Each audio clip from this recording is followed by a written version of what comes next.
Mic, camera, action. Yeah.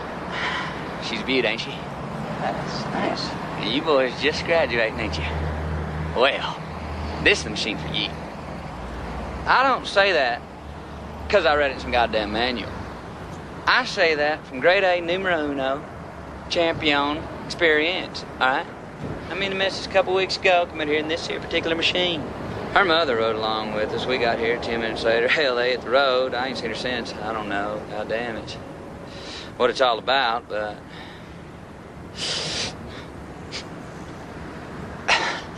Anyway, back to the truck. Okay. This here's a one. This one. Now, I'm ready to hot diggity deal. I believe you. Brilliant. Absolutely wonderful.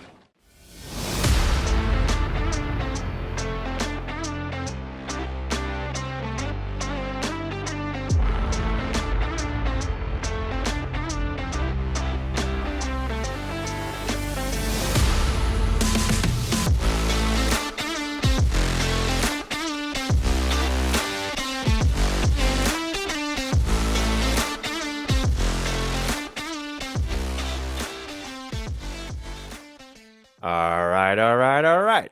Welcome back to the Filmography, the show dedicated to watching every credited film from an actor's complete back catalogue from past debut through to present day in chronological order. Each episode, I'm joined by an esteemed guest to watch and discuss the next entry from the Focus Filmography and consider how it ranks amidst their career and whether we can trace any typecasting trends or topic traits or theatrical tics. Today's guest is the genuinely glorious Mike Burton. Today's film is Rich Wilkes Glory Daze from 1995. We watch, you listen, and hopefully watch along too. Good evening, sir. Hello there. You did say hopefully watch along too. I think with this one, I think we should premise, I'm not revealing my hand yet, but it's a very difficult film to find. Yeah, that's true.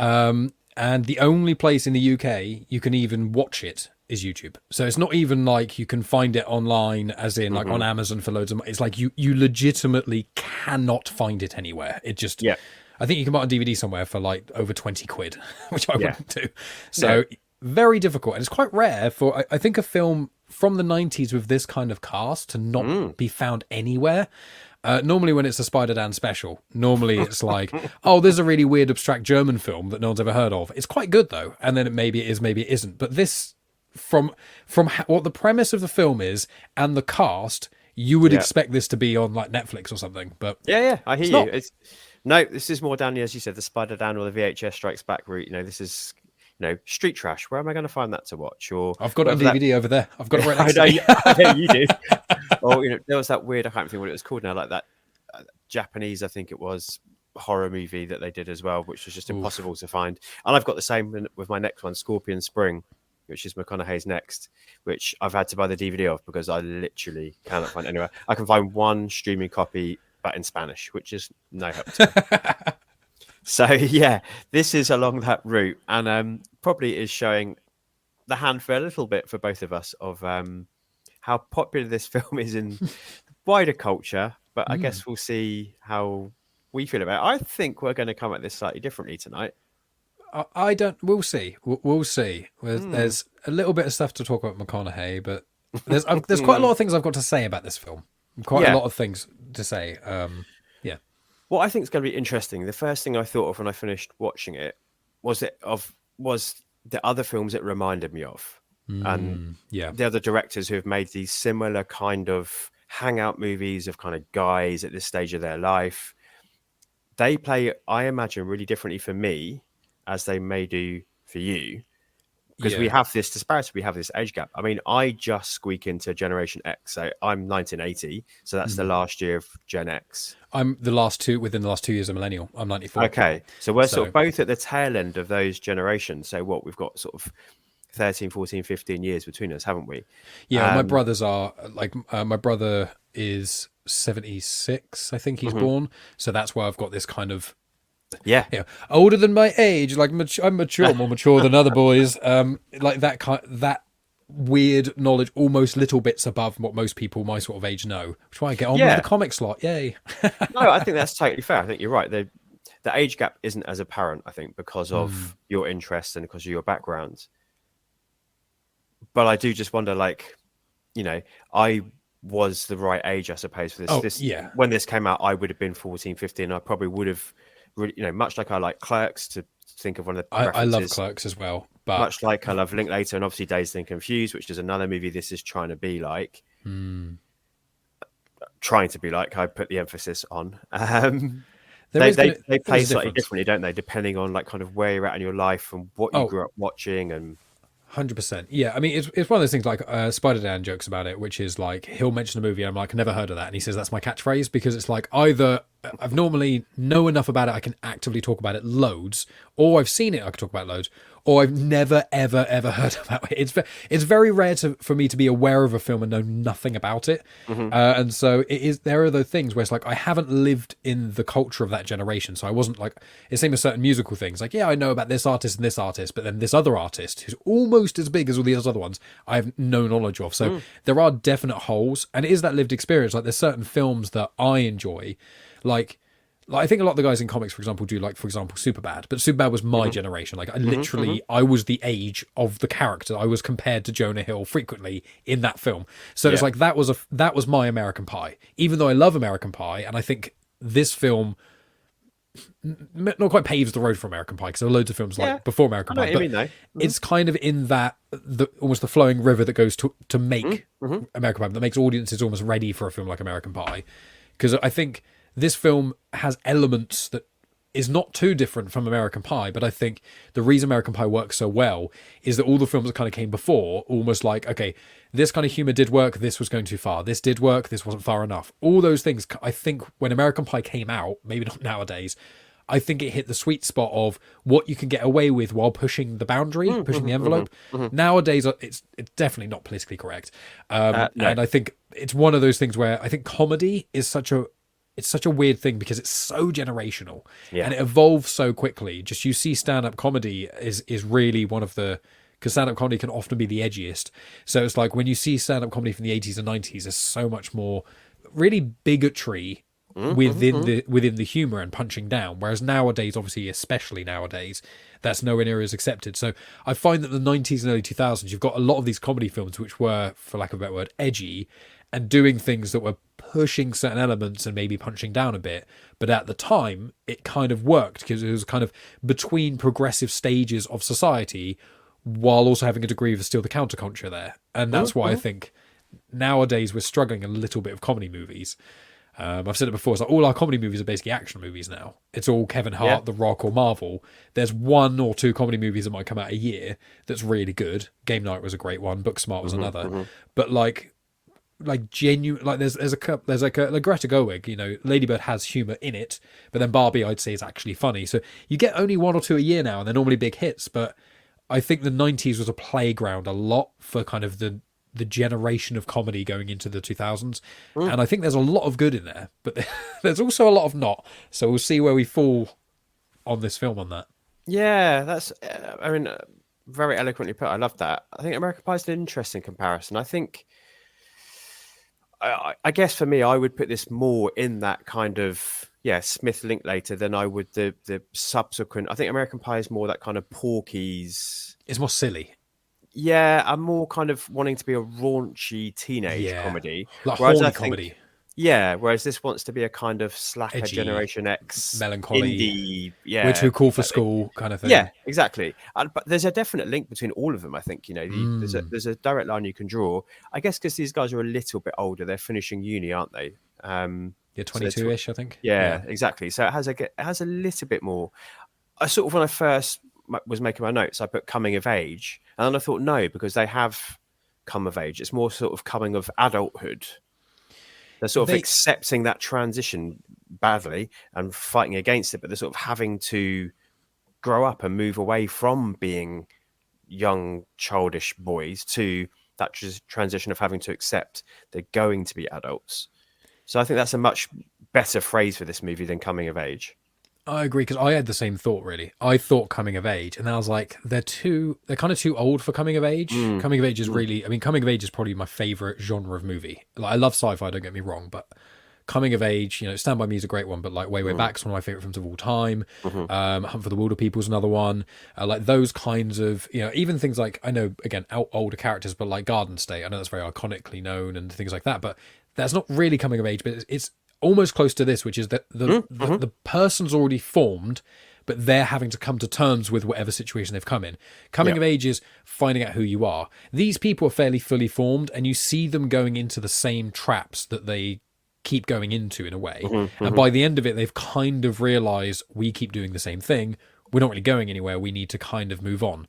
And as you say, the whole film is them like, in their own ways, holding on to what's comfortable and what's safe, which is education in this, and being in a house with your mates and not really able to worry about anything. Like, there are a lot of elements of this film that do, probably in the wrong ways, remind me of my youth as well. Yeah, me too. Is the loving heavy music and doing like thinking that you're.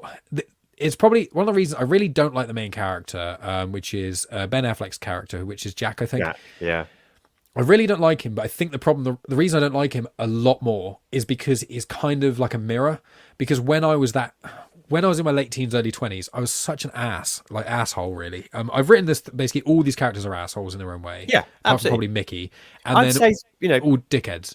Men, but also the women aren't portrayed great either, I'll be honest. Like, basically everybody in this isn't very nice. Yeah, that's an issue I have with the film. I've got a note here, which I think Matthew McConaughey is probably the most interesting person in the film. There's for the minute he's in it. Yeah, there's one or two other characters that I think do have interesting stuff about them. But him, I was like, I'd love to actually see more of that character in the film. But I think with this, the reason I think it's almost like a mirror is because I think a lot of people who were into alternative music, especially, and I was into a lot of heavy metal and that kind of jazz, I still am, but also being into comics, like a comic nerd, like all of the alternative cultures, be it more nerdy or more alternative or more punk, when you're in that realm and you're kind of air quotes rejected by the mainstream, I generally find, especially when you're not conventionally great looking and you can't just immediately get women or attract someone who you're attracted to, regardless of their gender, I think that what can happen is one can become jaded, which is what often happens. And so you kind of go, oh, I know this music is shit, or I know the cool movies, or I know what they're reading isn't really edgy and pushing the envelope, I know this. And then you kind of act like a dick about it because you think you know better than everyone, which is what I did a lot. And I sometimes still do inadvertently. But, you do that to people and then they understandably react poorly to you because you're there like, you don't know everything. Stop being such a dick. You're a kid. And then one sort of doubles down because you're like, they just think I'm so young and I don't know anything. I'm like 20. I know everything. And it's like, that's kind of how, exactly. It's like, I've smoked a cigarette. I've even smoked weed once and I've got drunk by myself, and I've learned driving lessons. Those kinds of things where you go, I'm an adult now. And it's like, well, you kind of are, but you're still really not. And it's that kind of, that for me, I think I was like, I don't like any of these people, but it's because it's a reflection of everything I didn't like about myself and a lot of my mates at that age, except without any of the enjoyment I had from my age. I had loads of fun times. This film is just quite a downer, and it seems like it's not trying to be, but it's just like all the high points in air quotes are still just quite crap. Yeah, I think it wants to be a comedy. It wants to be funny, doesn't it? And I don't think it's not funny now by today's standards, that's for sure. But we've already touched upon that. You very eloquently, as I said, put the idea of how comedy evolves. I think it would have been deemed funny probably within the right circles at the time. I can see this being. Yeah. I mean, it wasn't successful, but I think the people who liked it maybe would have found it funny. But I think I agree with you.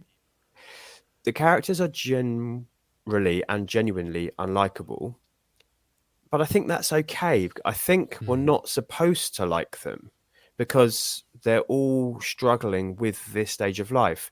And I'm the same as you. I think back to what I was like when I finished uni. I hung around in the town that I went to uni for a year, and I wasn't happy. And I wasn't happy because I didn't have what I used to have. I lived with 5 other blokes and we had a great time. But they had all moved away and I moved to a different house. I had a girlfriend and we were living together, but I wasn't, it's not her fault, but I just wasn't happy. I didn't have what I had before. I didn't have that network. I didn't have that social life. I was working in a job I didn't enjoy. So that kind of malaise that they have in this movie of like, this part of my life is ending. I thought was really, really identifiable. And I think I almost had the inverse to you.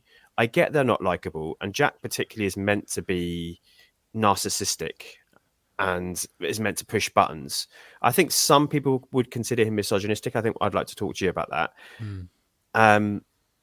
But again, I think I sort of saw myself in him, but I kind of understood where he was coming from, because this relationship with his girlfriend's ended that he thought he was in love with, and he's not. He wants to kind of have what he used to have and have ownership of her.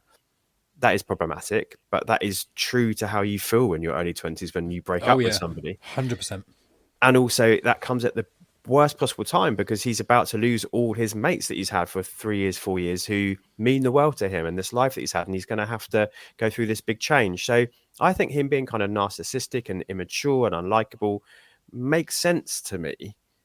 So I don't forgive it, but I kind of understand it. And that made, and this, in the moment, I was a bit like, oh God, it was after actually that I thought about it more and kind of began to identify with it more, that I had a bit of a change in my mindset. And I think if I'd reviewed it immediately after watching it, my review to what it is now would be quite different.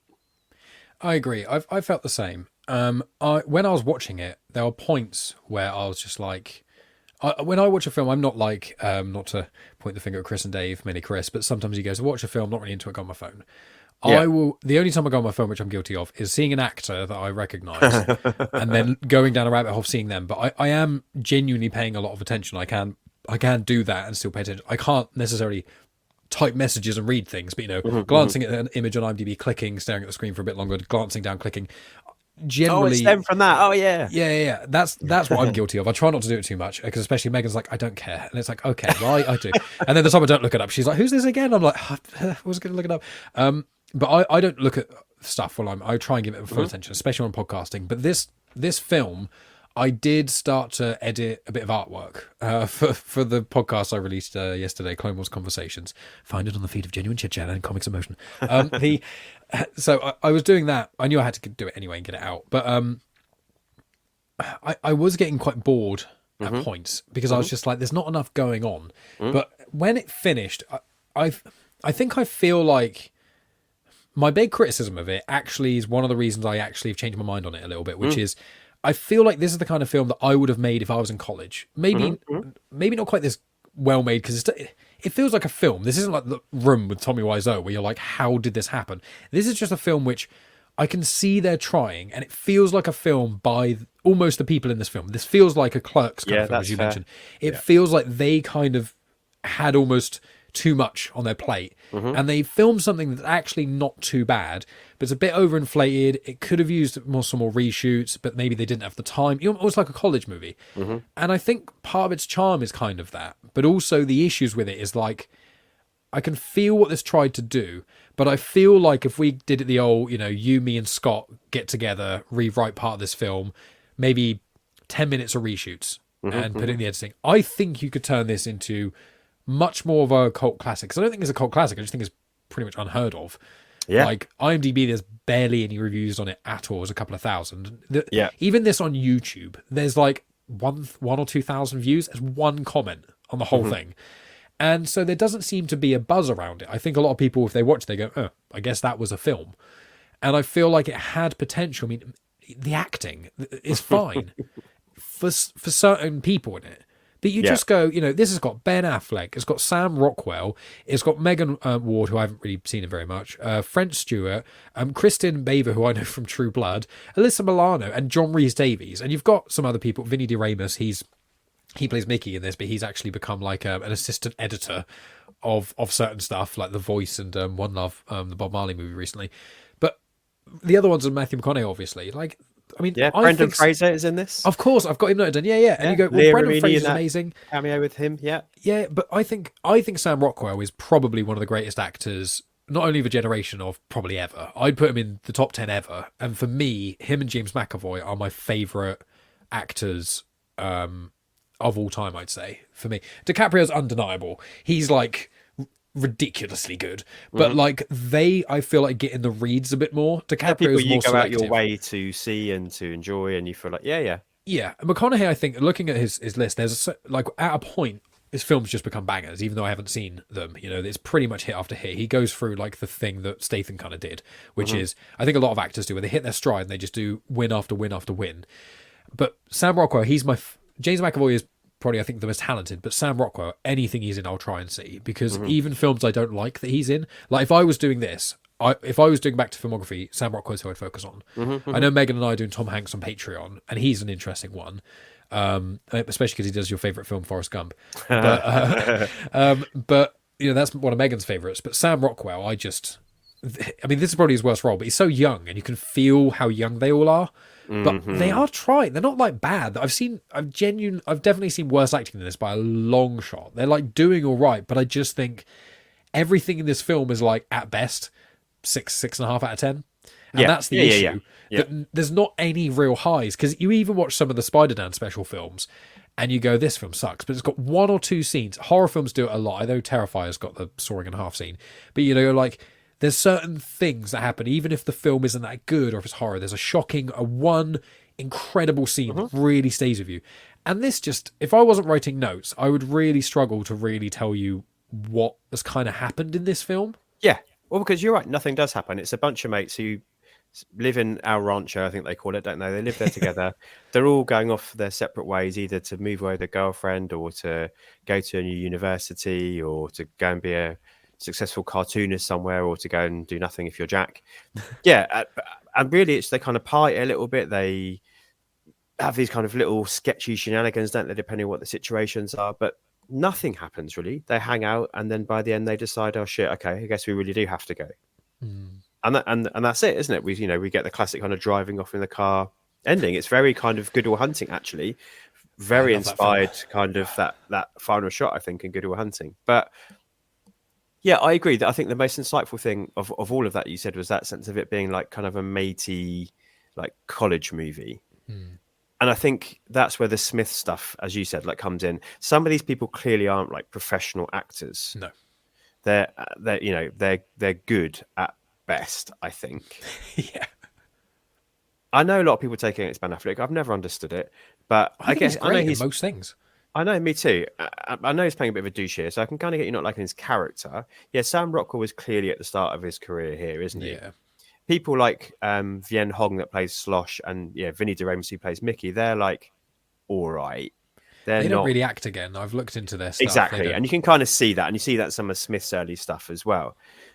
But the filmmaking as well, I agree with you. Rich Wilkes, who wrote and directed this, I mean, he's got quite a narrow CV. I was going to say, he's done 2 films, a short film, and then like I think a couple of episodes of things. So when you see a director who's done 2 movies, you're like, yeah. I mean, Airheads was a really big success, but he was the writer of that, and obviously Triple X went on to be a franchise, which he that was it. It was the Triple X created. That was it. It was Triple X and Triple X 2, and then Triple X Return of Xander Cage. And I've never seen any of those films. And even those, I think he's only been credited as the creator. To be honest, it's only the first one. So this is his only real directing effort, and you can tell. I thought particularly when you do the reaction shots.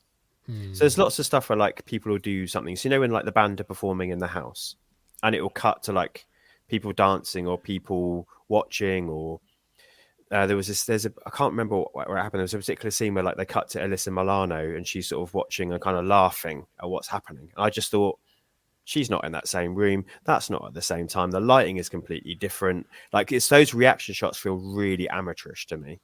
Yeah, because in like those scenes, what I think would be good. I mean, I'm a sucker for a one shot, and I think you quite like them as well. But like with that kind of thing, if I was making the film, and especially if I was in college, because there's a couple of music videos on YouTube I've made, so you can actually see the kind of things that I've made. And I did one for a band called 6am that I love. They're quite a big band. They obviously didn't ask me to do it. I did it for a media project, but the singer saw it and shared it, which is quite nice. So like there's certain shots, I think, when you're a young filmmaker where you get in your head and you'll think, I need this shot.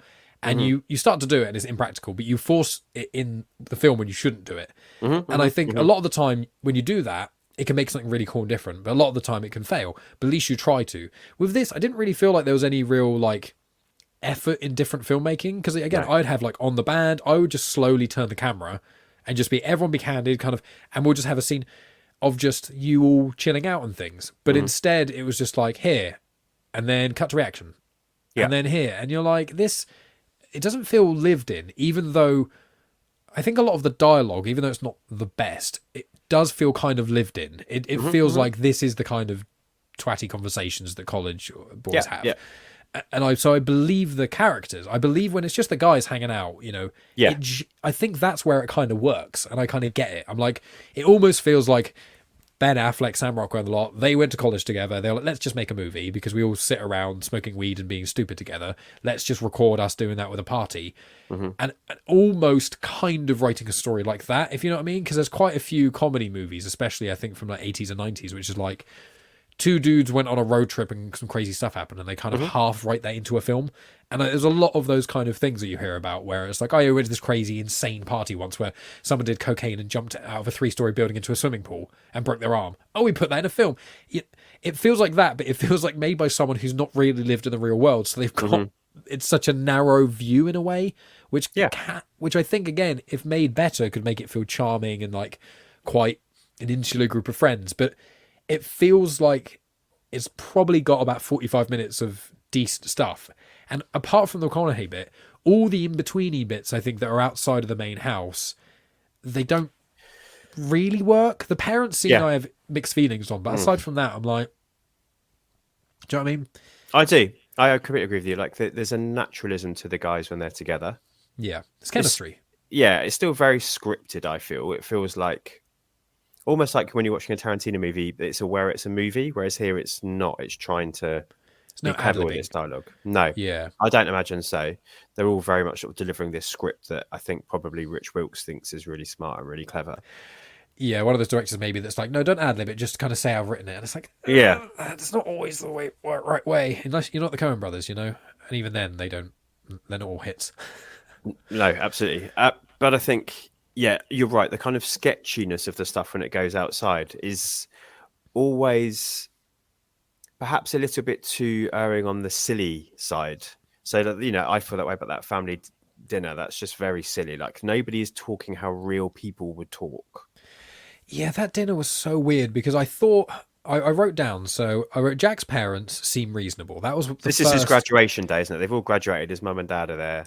I was thinking, when I was thinking of when he's actually at the meal with him and and they're talking, and it's a seemingly fairly reasonable conversation. Obviously, the parents are going to be perceived as the bad guys. Sort yourself out, get a life. Yeah. But it starts normal, and then just suddenly the dad goes absolutely insane, screaming in the cafe. Basically, stabs a knife in the chicken, and obviously he's got this giant dish. And I thought that's like a funny little head or something, isn't it? Yeah, and I was like, that's a funny little visual gag, which they just do nothing with. And I'm like, there's almost like there's sparks of ideas. This film needs almost collaboration. I think it's the right director, where it's almost like he was like, no, what I've written's really funny, and it was almost like, no, you've got ideas. You're the George Lucas. You've got sprinkles of ideas, but you need someone there to mix things up.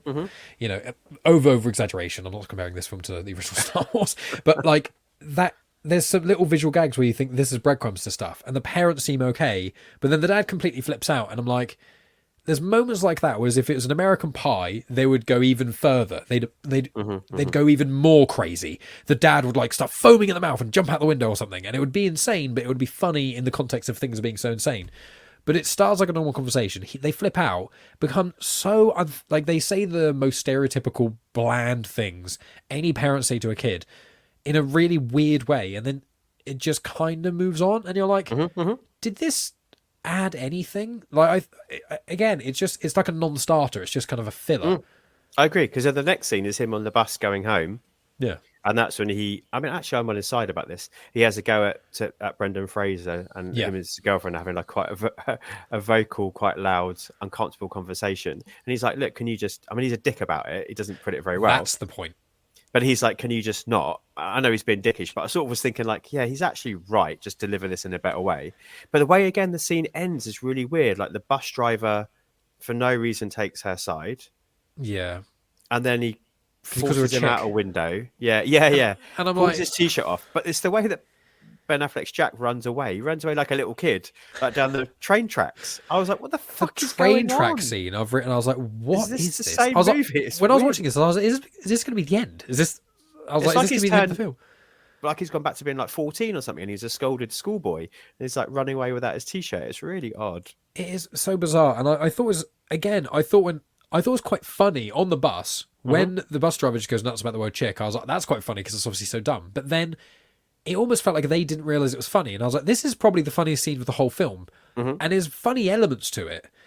But again, they just don't stick the landing. You know, you could have, you know, a kid being yelled at for calling a woman a chick while that woman is saying far worse words to him is actually quite a funny, clever thing to do. And him being like thrown out of the, almost thrown. If the bus driver had literally thrown him out of the window instead, that would actually be a lot funnier. But again, it's all these half ideas. They just kind of... everything's half cooked in this, I think. I think it's interesting because it echoes the start of the movie. Because we follow Jack Duckme in the morning. He's giving this voiceover, I don't know who to. I kind of hate these kind of random voiceovers. I hate the voiceover so much. I don't mind if it's a voiceover as a conceit works when it's... I like them, narration. When it's supposed to be like it's a character providing a voiceover for a purpose. Here it's just lazy screenwriting because I need to get some exposition across. But agree. I want to come back to that. There's a lot I want to say about narration, but we'll have to come back to it. Sorry. It's just because we see him, he wakes up, he puts on his hate t-shirt, doesn't he? Which is like in the Nike like font, the Nike font, which I think is quite funny. And then he goes to get his graduation gown, and is it called a cheese board? I can't remember. Like yeah, I know what it is. I never went to universities. The hat that they throw. And the guy who's giving them out is like, he's got a funny pun for everybody. So it's like, oh, you're a psychology major. I bet you think I love your mum or whatever it is. Not as much as you do, and all this kind of stuff. And I was waiting. I was thinking, shit, this is going to be good. There's a really good interaction to have here with a guy who's narcissistic and angry at the world and wears a t-shirt that says hate. Oh, and then it fizzles out and he breaks his pen and it throws like that. Again, that was a moment that could have been really insightful and cutting and funny, and they just don't do enough with it. Yeah, because I think that he's in It's Always Sunny or something like that. He's another guy who like pops up in a lot of stuff. Sean Whalen, I think his name is. Yeah. I agree with you. I saw that scene and I thought, oh, this is going to be interesting. And then when he snaps his pen, I was like, ugh. And it was just lame. And I was like, I feel like I couldn't tell whether or not you wanted to like this, whether they wanted you to like Jack or not, because I feel like with him, especially his narration, he clearly... Okay, I'll go on the narration. So this was the worst part of the film, I'd say, the narration. I actually usually really like narration. I'm one of those weirdos who actually quite likes it. I think a lot of films I really like Wanted has it, Wolf of Wall Street has it. I mean, there's naming films that have it, will be all day. For the most part, because I think Scorsese does it most of the time, doesn't he? And I find that actually a lot of the time, when you do it in the right way, it works. I quite like the unreliable narrator, and I quite like... I know it's an exposition dump, but I'm quite a sucker for especially when it's a longer film, Scorsese, the first 5 or 10 minutes is almost like a montage narrated. It's like, yeah, I'm blah, blah, blah, and I go doing this, and I know this. This is Chad. He's a dick. Funny line. You know, I quite like that because I'm just like, get exposition out, boom at the start. I'm fine with an exposition dump as long as you haven't got loads of text at the start. I know, again, Star Wars, but there's certain films like Eternals where it's so much text. You're like, I don't want to have to read this amount of stuff. I like a bit of a speed run for the first few minutes, but narrations have to either be exposition-y or funny. And what it sounded like is the writer-director essentially was writing things he thinks is funny and clever, but actually only like a 15-year-old would think is clever. And some of them, like one of them I wrote, people say nothing is forever, but what about herpes and the Grateful Dead? And I'm like, that is one of the worst written lines I've ever heard in my life. And that sounds like someone who is 16 years old at a party smoking a joint with their dude bros and is basically like, or not even like, almost the worst stereotype of a hipster of just being like someone who thinks they're saying something clever and edgy and they're not. And I think we've all kind of been in either that phase or said those kind of things maybe to impress people. But in this, it's like, if he was saying it to someone, like if he was saying it to a woman he was trying to woo, and she responded to him like, you're a dick, that's sad, or whatever, that would be funny, because it's kind of like he's saying something clearly douchey and not clever, and someone calling him out. But instead, he's got this narration, as you say, isn't to anyone. So it's just, and he's not saying anything about his life. He's just saying random things that sound like they're written by someone who thinks they're clever when they're not. And it really was, every time I was like, oh God, this isn't clever or funny, and you're not adding to the character either. I even would have liked it if they just cut back to him in his bedroom, like writing in a diary or something, just to give it some context. There's just literally no purpose. And as you said, like Scorsese ones are usually because when he does it, he wants it to be like literary. Yeah. Or think about like the Fight Club narration where it's like Love it. meta and it's playing with the audience, and it's just it's lazy screenwriting because it's the chance for as you said, the writer to get his voice across with his clever lines. But it's also lazy because it doesn't, as you said, add anything to the movie at all. It's just it's just to have a voice over the images, the grainy, not very well shot images that he's providing in those moments. Yeah. I'm going to say another thing I want to talk about is the soundtrack. I know people are thinking, when are we going to talk about McConaughey? It's like, we'll get there. There's not a lot of McConaughey. We've already spoken for longer than it takes for him to be in the movie, and much longer for how long he's in the movie for. I've got written down about seconds he's in the film, so it's under a minute, friends. But I do want to, because when we get to McConaughey, I also want to talk about this podcast in general because there's some fun things. And when I first saw McConaughey, I did wonder what you think about the soundtrack. I wondered if it was up your street. So I like, I describe myself as genre fluid, as in jest. So I like hardcore punk, I like death metal, I like rap, I like classical music, I like pop music. I love Sia and Slipknot. There's two artists I absolutely adore as musicians, to kind of give an idea. So when I saw the soundtrack, I was like, oh, NoFX. They play at a few festivals I've been to, a Slam Dunk, places like that have sort of other. I'm not the biggest NoFX fan, but I like quite a few punk rocky bands that are kind of in that same vein who'd play with NoFX and things like that. Yeah. And so I saw they were on the soundtrack and I was like, oh, okay. And I looked up the soundtrack and it's most of it's put together by the guitarist of the Vandals. And I can't say I've heard of the Vandals. No, but I don't mind NoFX. I think they're a bit one note. But I found like the music in this, although I didn't mind the soundtrack, it just not only does it not really fit, and it sounds like the music they would like, and they put NoFX posters up in every bloody scene, and he's always wearing a NoFX merch. And the punk rock bit, I think, is pointless in this film, but it's not. It works in how they are, so I get it. But the problem is the music was mixed so badly in with everything, because it starts playing with vocals immediately and hard-hitting drums about 5 to 10 seconds before a scene finishes, which is generally where you would put music when you're trying to change a scene. You start it a bit early to blend into the next thing. But the problem is the music was so much louder than everything else, and also it's punk rock, so it's someone half yelling the lyrics. You've got Ben Affleck mumbling to himself in his bedroom about something, while you've got NoFX going da da da da da da da da over what he's saying, and then the scene changes to just have a camera basically driving down the street while we listen to another 15-20 seconds of NoFX, and then the next scene just starts, and you're like, what it feels like is you didn't really want to pay for someone to actually compose music. You quite like punk rock, and that's loosely the vibe of these people, so you've thought, two birds, one stone, let's just put punk rock in there. But you haven't. There's only one song that played that I think was instrumental, that was like an actual sort of punk rock song, or at least they played the instrumental part of it. But the rest of it, the vocals are just so loud of it, and it was really aggravating, and I'm like, I actually like this kind of music, and I think it can work really well in certain films, but in this it felt like you're using it instead of using composed soundtrack OST, and that's what was annoying me. That's interesting. I mean, obviously, we've spoken about Linklater did this, Smith did this, Tarantino did this, all these are names we've mentioned already. I mean, I love Trainspotting. It's one of my favorite films ever. Danny Boyle, absolutely 100%. Yeah, they're good at kind of picking the right songs for the scenes. That's an interesting point you're making. I mean, I thought it was kind of fitting for what the film was trying to do. And actually, whilst I was watching it, I thought, oh, this is all right. I'll check this out afterwards. And I went on Spotify and listened to the soundtrack the next day as I was going into work. But what I did was I got bored real quick. I almost couldn't tell where one song stopped and the next one started. It all just kind of, as you said, blended into one. I did like My Girlfriend's Dead, which is the Vandals song, which I hadn't heard before, but I took a screenshot as it was playing. I thought, I want to remember this one, because I thought that was really well chosen for this movie and kind of was pushing those edgy boundaries that we wish this film did a bit more because of some of the lyrics in it. I thought that's quite interesting considering what the place that Jack's at in this movie and how he's feeling, because he never really quite goes there when perhaps he could, and it would have made this a bit more interesting perhaps. But other than that, it was just a bit samey.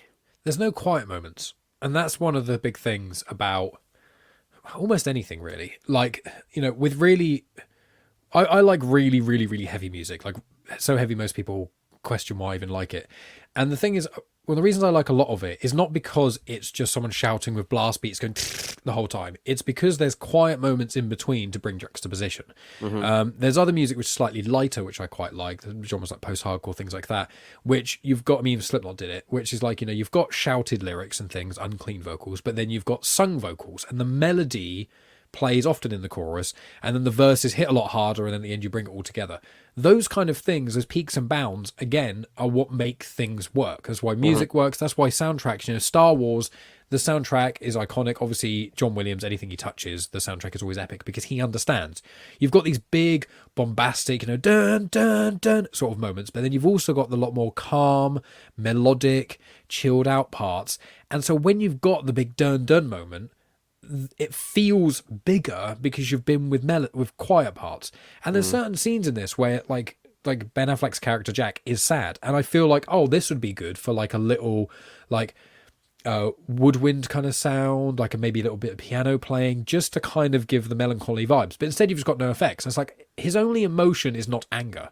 He wants to try and convey his only emotion is anger, but he's clearly in pain, and it would have made more sense to connect with the character, and also it would have made a better film if you had moments of this quiet stuff, and then the scene where they're all playing music together would have actually worked better because it would have been a big release.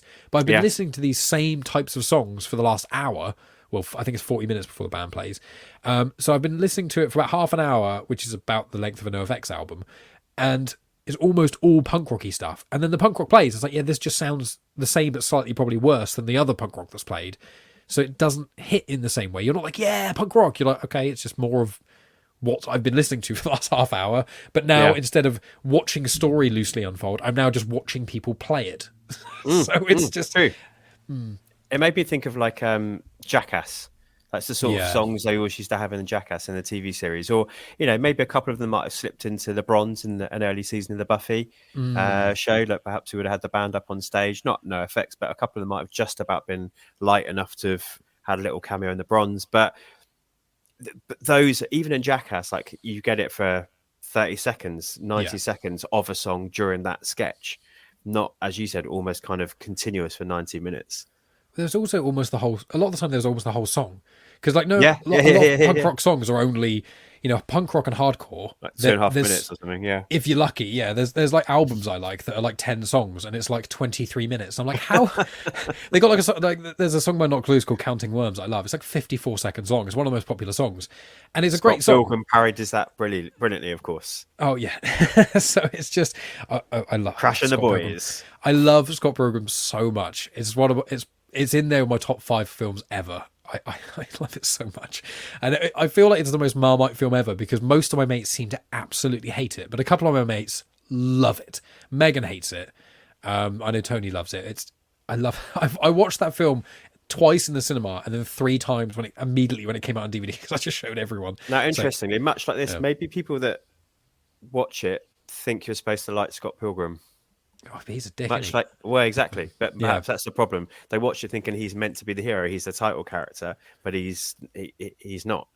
Much like here, Jack is not the hero. He's not the protagonist that you're here to support and you want to succeed. He's somebody you have to see learn. Well, sort of learn and grow. I'll put in inverted commas, but that's the concept of the film, isn't it? Of the movie.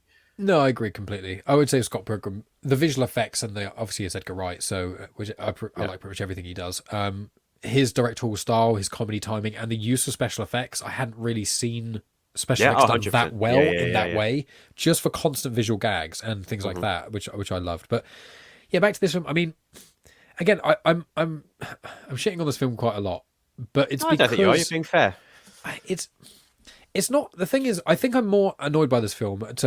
Spider-Dan and I think a lot of us share the same opinion. I think Dave might have even said it in the pod, but it's like the annoying thing is when you see a film that's just okay, that's actually more annoying because if you see a really bad film, it's really clear either what's gone wrong or it's funny to mock or it's good to get mad about in some ways. There's certain films there's a lot to talk about when it's really bad. But when you get a film that's really middle of the road, it's just quite annoying because especially when a lot of us, we watch it and we can go, you've got something here. Someone could have really tweaked these elements. But with this, I'm just like, it just had so many misses. And it's one of the only films where I genuinely was like, I was about halfway through and I was like, I looked at the time.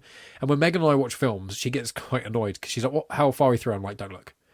I was like, I don't want to know. Because I was like, the problem is if we're already halfway through the film and then in 10, 15 minutes, the resolution of the problem pops up, you're going to know for empirical fact something else is going to come up. But if you don't know how far through the film is, there's still dramatic tension. So I maybe look at the start of the film, and then obviously if I have to pause it, take Willow out or something, whatever. But I do not look at the time as much as I possibly can when I watch any film, just so I don't have that on me. But this film was halfway through, and I was like, I looked, and I was like, still... Because I think, I've got it written down, I think, I was going to write notes of what happened in the film, and the first 30 minutes, genuinely nothing happens. Yeah. Like, it kind of introduces the characters, but I wrote down the characters' names, but I only really started describing their character traits really in the middle, in the second act, which actually, you explain who the characters are in the first act, present the problem, second problem, or the problem comes in the second act, then the third act is the resolution, but it just kind of felt like it bled.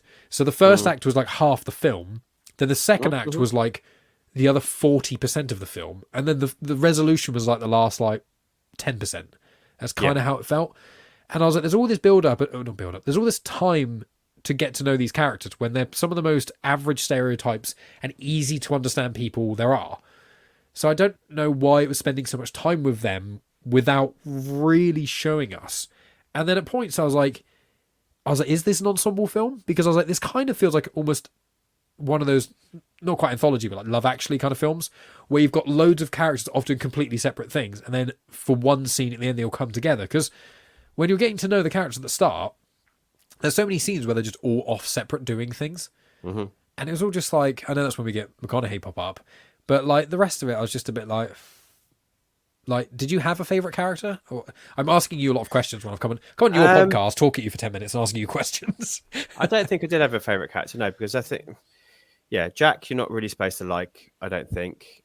Sam Rockwell's character, Rob, was awful. Rob is just he's just a bit of a non-entity. But again, I don't think his girlfriend Joni was portrayed particularly well either. I think they're at an impasse in their relationship, and I think that's quite interesting, but they find a way to move on, don't they, by the end. French Stewart's Dennis is just so stereotypical of being that older guy who's in with the younger guys. Very much you see this again in like Road Trip and Finchy as well. Although French Stewart, we keep talking about American Pie, sounds like Eugene Levy, sounds like Jim's dad when he talks. I was thinking he sounds like he's putting on the voice of a 50-year-old, but the way his facial expressions and mannerisms was Finchy from American Pie. Yeah. And so I was Maybe like, inspired both of them. Maybe. But it was just kind of that, often friend groups have them. The slightly older, douchey one who thinks he knows better than everyone. And he's like, But I mean, he's literally meant to be older, isn't he? Because I think he's been there for ages. He's got a few different degrees. Yeah. And then you get Tom. Is it Tom Green? You get his character in Road Trip, who's this very similar guy. The one who he stays to feed the snake. I don't know if you've seen Road Trip when they all go off. God, many moons ago.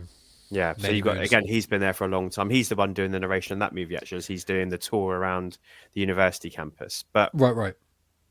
Yeah, again, as you said, just very stereotypical character. He's being seduced by his professor, isn't he? His art professor. Again, I thought that was a weird choice. Jack's an art major. No, he isn't. No, I don't buy that Ben Affleck's Jack is an art major at all.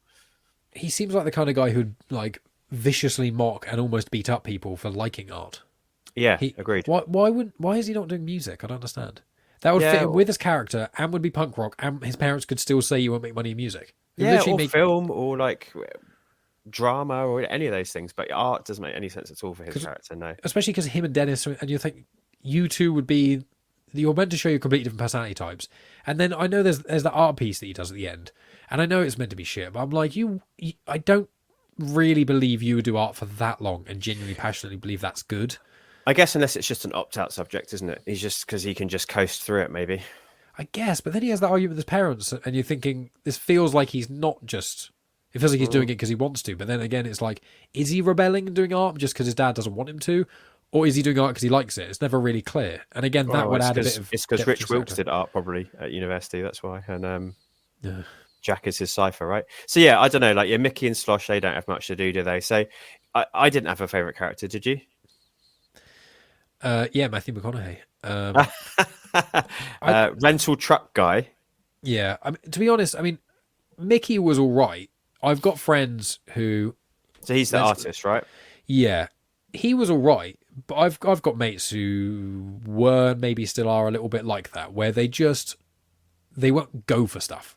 You know, I'm the opposite of that, clearly, but they won't go for things. I'm not just talking about like asking women out and things like that, but like they will do a little thing and you go, "This is amazing. You should pursue that." And they go, "I don't know. I'm just fine working this retail job." So, but you're miserable at it. You hate it. You don't want to be there. While you're living at home, why don't you pursue this thing? Just try it. So I've been here for a while, you know, it's just okay. And there's friends I've had that are like that. And that's kind of the vibe of Mickey, where he's just kind of, he's the most successful of all of them. He's already got like a established career. He's a cartoonist for the newspaper, and he's got that's the fame thing. So he's got all this, and what I think would make more sense is if Jack had that, and then he would said to his parents, "I've got this. I'm fine.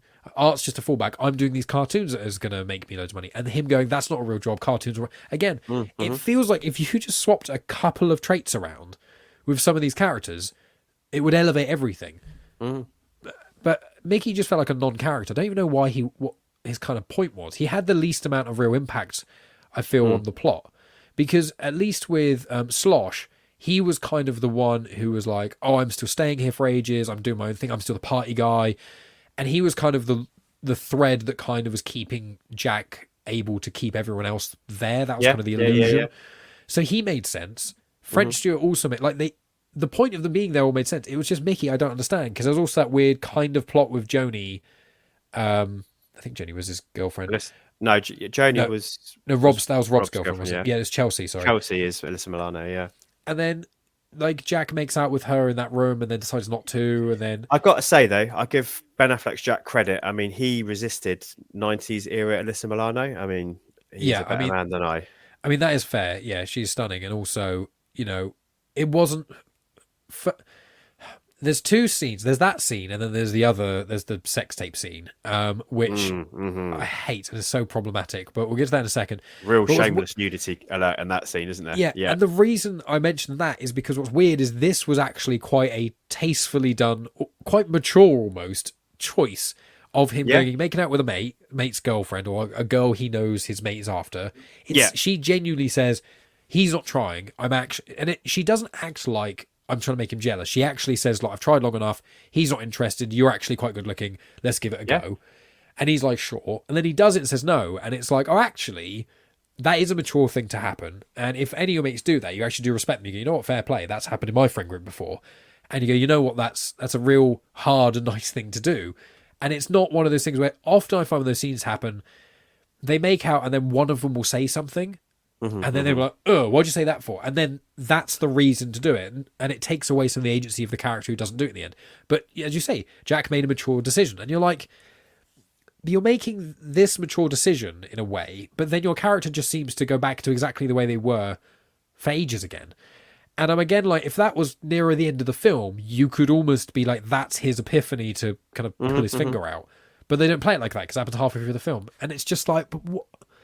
I just feel like when you watch the film, I keep forgetting his name because he's so uninteresting to me, the writer-director, Rich Wilkes. That was it, Rich Wilkes.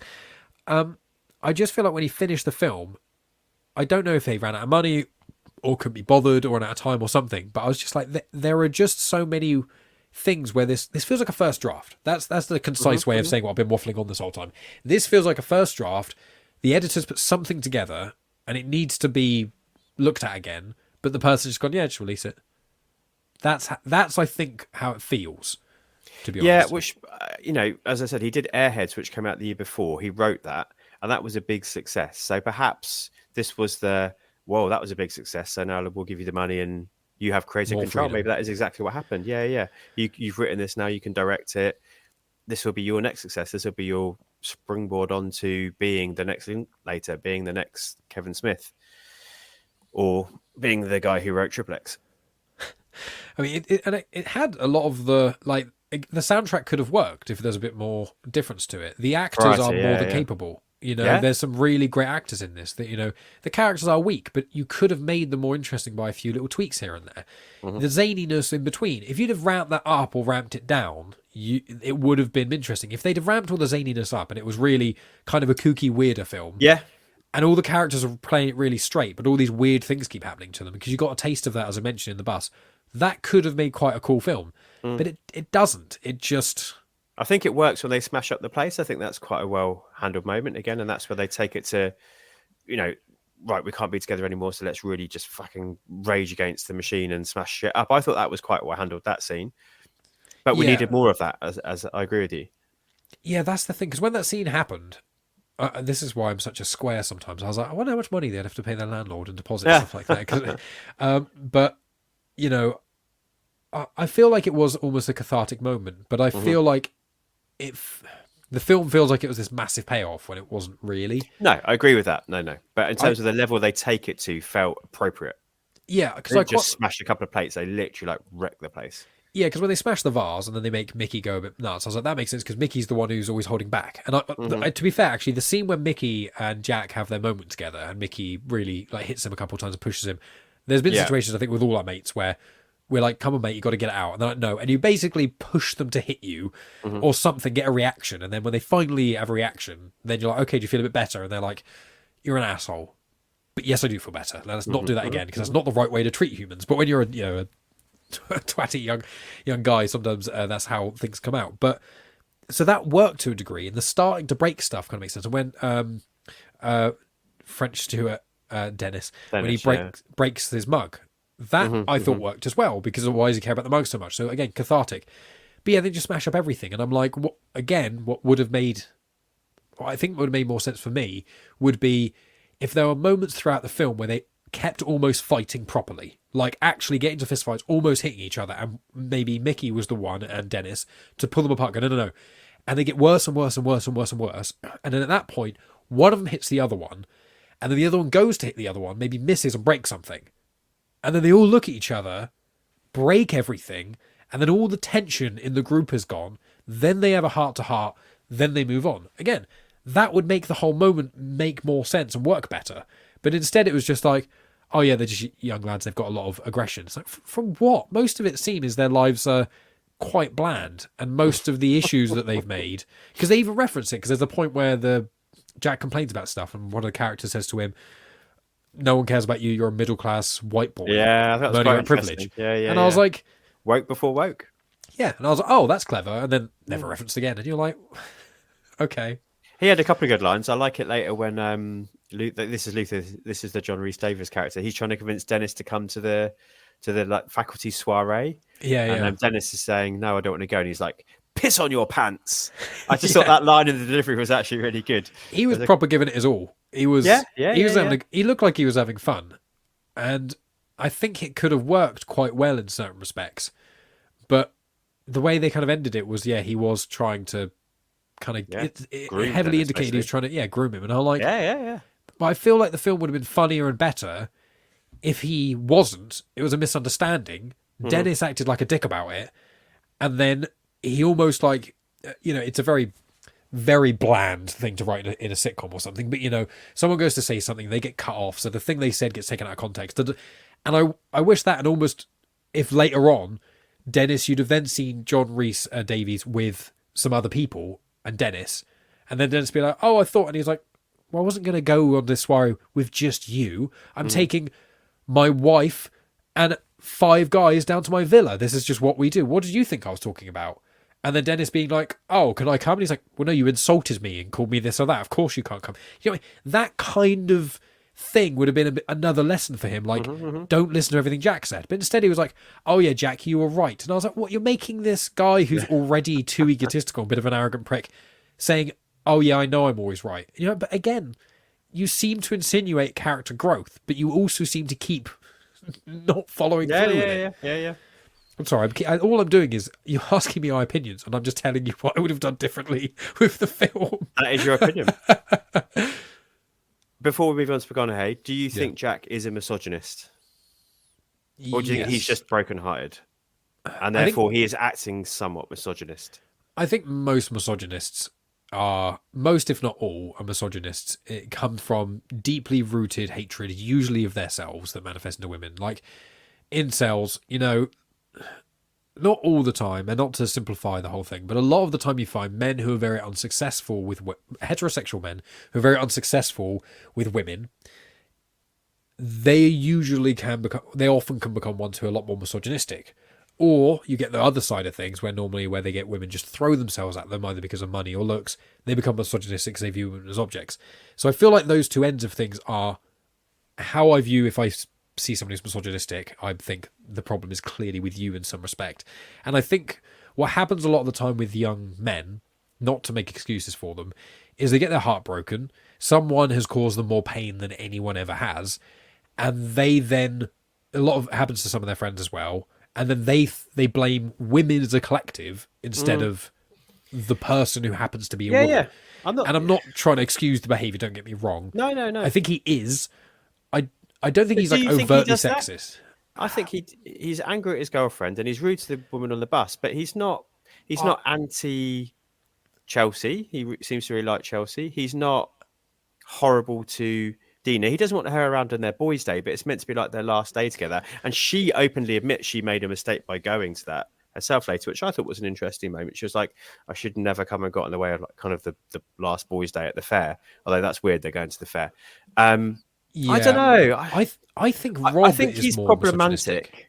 Yeah, I think Jack's problematic, and I think he's verging on it because of he's using his pain at breaking up with Dina to kind of vilify women a little bit for a while. But I don't know. I think, like as we said, the interaction with Chelsea, and I don't think he will be a misogynist when he's properly moved away and got over Dina. I think. I don't know. I see a difference there between like if you're a misogynistic, I think you are just. Maybe I'm too black and white. I see it as just kind of like being. That's the way you think all the time. I think he's just angry and in pain and young and can't deal with that properly. So he's angry and in pain and misdirects his anger and pain for a little while. But I think those scenes of Chelsea save him for me. Yeah, I think by the end of the film, I think if they did a Glory Days 2 and he was or he wasn't a misogynist, I think it would make sense. I think it's more likely he's not going out of it, but I think at this point of his life he kind of is. But I think not all, and I'm not making excuses, but I think a lot of teenage boys can be. I think. Well, American Pie, they're not very nice about women. 100%. Well, the whole not nice about women. The Nadia scene. Days and Confused are not nice about women, and so I think it's just horny boys are not nice about women. It's when I think what happens is you value proving to the lads that you can have sex and you're good at sex and all that kind of stuff, and you can get any woman you want, and then that makes a woman a prize, which makes them an object, and that's the problem. And then you dehumanize them, and I think Rob is much closer to misogynistic in this, but because his whole thing is he's loving when he's with Joni, but as soon as he's in front of the guys, he completely downplays her, his feelings for her, treats her like crap constantly, and when he gets drunk, it's horrible. And it's like all those things is always him being like, I can't be me around you because you're not a guy. That that kind of thing, that kind of bullshit. Yeah. Whereas I think with Jack, the reason I was kind of thinking maybe is because I don't think, not necessarily he is, but this isn't necessarily misogyny, but keeping that sex tape, I don't know if more I should blame the director, but like, I've seen in films you have a video or a photo of your ex and you can't get over them, but like, the sex tape is really weird, especially because she's now dating someone else, and it's like, I don't know what was in the film, because I feel like you could have done the whole scene with her still clothed. Well, yeah. But like, you could have done the whole scene with her clothed. She was wearing that latexy stuff, which is generally a sexy outfit, and then she takes just part of it off. And I'm thinking, but you could have done the scene, it would have made complete sense without the boobs. Yeah. So, but I don't know. It doesn't show the sex tape, which I found quite interesting. Like, it's just for him. Yeah, that is true. That is true. I guess that's the bit I don't like the most. I'm reading my notes and thinking that I suppose he doesn't really interact with women that much, to be honest. I tell you what the thing is. It's the calling. I know, again, this isn't misogyny necessarily, but is calling Dina and then saying fuck you and all that kind of stuff. Like, again, it's a drunk guy who's spiraling a bit, and I suppose that's not really misogyny, that's just brokenheartedness. So yeah. And No, I think she sort of owns him. I don't know. It's really interesting, and I think the reason I wanted to ask the question was obviously I've done my letterbox look and I've got some reviews to talk about, and a lot of them call him out as being misogynistic. And I was just sort of thinking, I do think there's a difference between being outwardly misogynistic as an outlook on life and being that person, and being somebody who's in pain for a little while and misdirecting that pain. I don't think that makes you a misogynist. I just think that makes you acting in a way which could be perceived like that for a while. And I'm not saying that excuses it, but I don't think it makes you permanently a misogynist. I don't know. I agree. I think people may be saying it because he called that woman on the bus a chick. Now, I won't call a woman a chick because I think it can be seen as misogynistic in some ways. But the thing is, I've got Australian friends who say chick all the time. It's just a colloquialism for them. And so And in that moment, he's purposely trying to talk down to her. Again, I think it's a misdirected anger thing, isn't it? I don't think it's a pejorative term that he uses for all women. Well, the question is, like, I try and avoid saying this word, but it happens. Is bitch. There's a worse word, which Ray likes to say sometimes. Definitely is, but we said a lot on my last podcast. Nice. But the C word and bitch are both like they are more derogatory to women, I think. But again, it's the inflection. Like, I could jokingly call Megan a bitch in the right context, but if I said, like, in an aggressive way, don't like use the word chick in a certain way, then that would be deemed as more misogynistic. You know what I mean? So I think if they use that, I wouldn't even say that scene is. I think I'm leaning more towards you. I mean, before you asked me, I wasn't going into this thinking he was misogynistic. My issues with Rob more than anything. Sam Rockwell being, I think the director might be more so. Wow. In some respects, because I guess maybe the boob scene, but I don't know if I could just say every director who's ever put boobs in a movie for the sake of it. No, but also women are there to support the men. They're window dressing there. So I mean, that's where that comes in, isn't it? Absolutely. Like, Chelsea only exists to get in between Jack and Mickey. Thank you. Can you remember his name? That's how. Yeah, and Joni's only there really to kind of show Rob's change, I guess. And absolutely, yeah, 100%. And Dina's only there for. I know you said you want to talk about McConaughey, but can I ask, did you understand what the hell was going on with Rob and Chelsea's Joni's mum? Like, when they meet at the graduation thing, and he starts to kind of choke, but I don't know if it was the worst choke acting I've ever seen, he wasn't choking and they were overreacting. And then she kind of gives him the Heimlich, but he's still got stuff in his mouth and is chewing and is swallowing. He's still half choking when he says he's fine. Then the scene changes, and then he seems to be fine with them. And I'm like, I don't understand. I don't know if it's meant to be like all clever, like, yeah, you don't understand because the boys didn't understand ever. But I felt like it feels like there was scenes missing. Yeah, again, I think they just thought it was funny, didn't they? Just like a fake Heimlich and it's like a misunderstanding. What's the word? It's like not comedy of errors. There's like a common misunderstanding. There's like another like kind of phrase like that, and I think that sums up a lot of the comedy in this. Is like, these kind of sitcom-y misunderstood moments, and I think that was supposed to be a really serious meeting, wasn't it? And he built it up in his head for so long about meeting her mum and how important that is, and that means that now they're in a serious relationship and they're moving away, and then it turned into a farcical moment. So I think perhaps that's what we're supposed to get from it, that he built this up and it really didn't matter, and it was just kind of a silly moment between them when he thought it was going to be super serious. Yeah, but I think it would have made far. Yeah, no, it would have made far more sense if they just had normal dialogue, and then he just said afterwards, like when he got out of the car and Mickey was like, "What was that all about?" And he just goes, "Oh, I spoke to them and she's actually really cool." And he was like, "Oh, so you're building up in your head this whole time?" And he was like, "Yeah, I guess I kind of was." And that again, that would be the moment for him to learn. Interestingly, but I think that's the film you make now. That's not the film you make in the mid-90s. That's how blokes talk now. That's not how blokes talk. I suppose. And I was born a year before this film came out, so but I think again we're back to where we started with. I think that's a generational thing. I think that would happen now. I think you still have boys who still act the same way boys always do around girls and around drinking and certain situations. But I think the changes now to a degree, to be honest. But I was always the one who'd still talk about my feelings. So the guy's like, I don't want to talk about it. You're allowed to have feelings as well now, whereas perhaps before you weren't.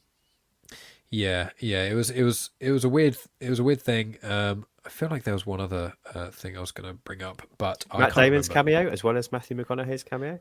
I saw Matt Damon was in it, but I didn't get him. I didn't So see he where he walks was. through. They're out, and it's just before they're going to have the party back at their house, and they're giving out flyers in the bar. And he walks through, and he's got a flyer, and the guys snatch it off Oh, him and saying, "You're not coming. that was We're Matt not Damon. having.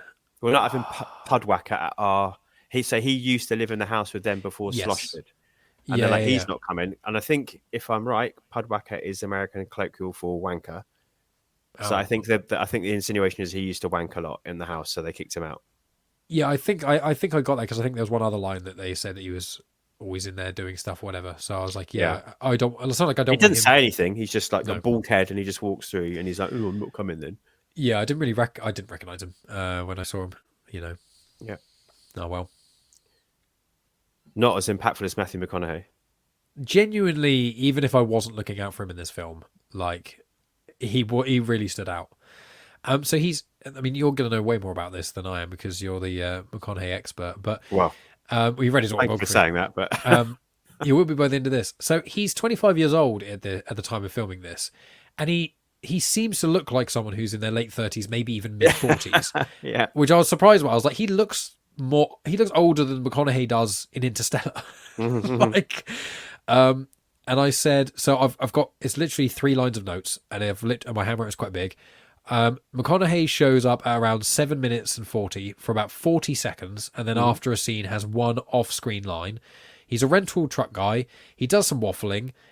He says numero uno, which is good fun. I think he says that kind of thing in other films as well, in that kind of the twang. But then when he has that like waffly bit where he says about the wife left and took the rental, I had to rewind and listen to it again because I found it funny. And then just stare at them and drink, and then they'd get freaked out and run away. I was like, that was funny. The reason I think that he was the most interesting character because I would have loved to see him come back, and maybe again, I'll tell you what the film I would make.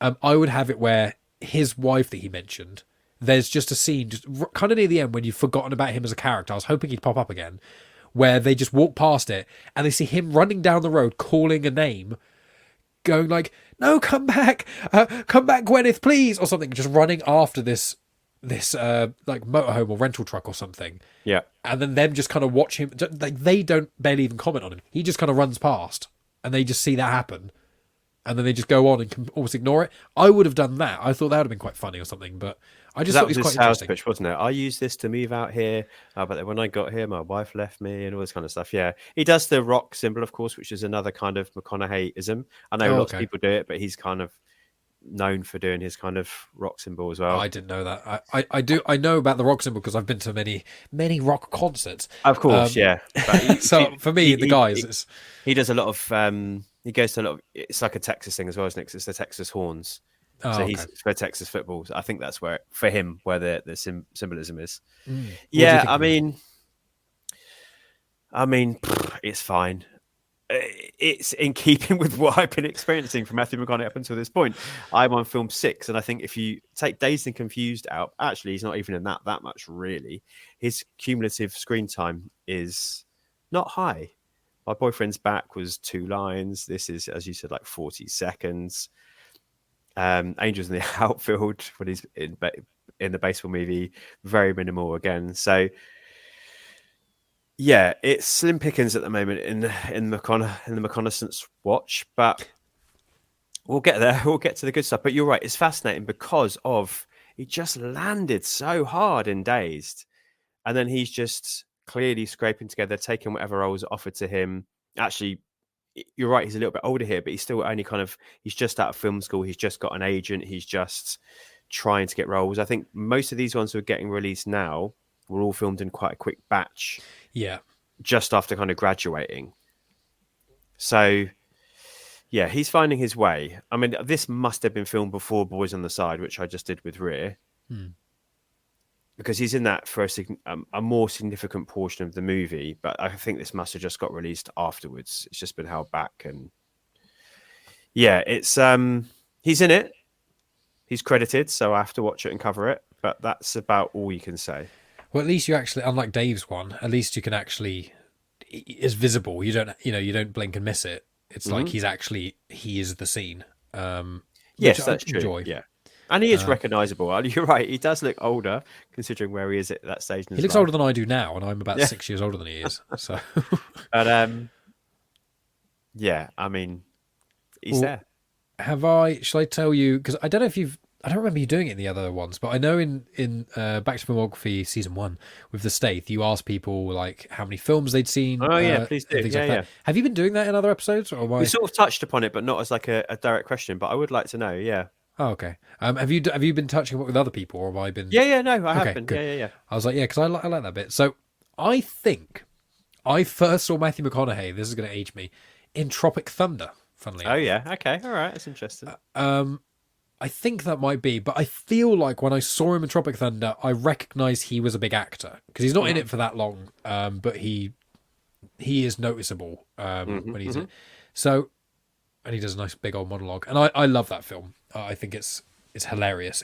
I watched it a couple of years ago, and I was like, oh, is this film going to be one of those films where it's so politically incorrect it doesn't work? But I was like, I think it's so against the grain, especially Robert Downey Jr.